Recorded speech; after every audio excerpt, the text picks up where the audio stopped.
Vision Swarnandhra 2047 అమలుకి ప్రాంతీయ ఆకాంక్షల్ని నెరవేర్చేందుకు సమ్మిళిత అభివృద్ధి సాధించేందుకు మా ప్రభుత్వ ప్రాంతీయ అభివృద్ధి విధానాన్ని అవలంబిస్తోంది.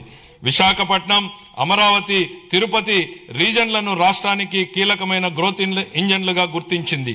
నీతి ఆయోగ్తో కలిసి Visakhapatnam economic reason economic master plan ని తయారు చేశాం.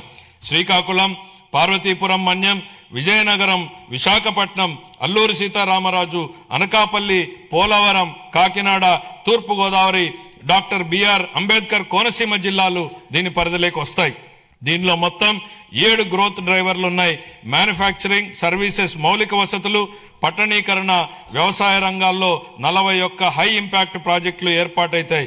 వాటికి అవసరమైన నిధుల్ని కేంద్ర ప్రభుత్వం, ప్రైవేటు రంగాల నుంచి సమకూర్చుకుంటాం.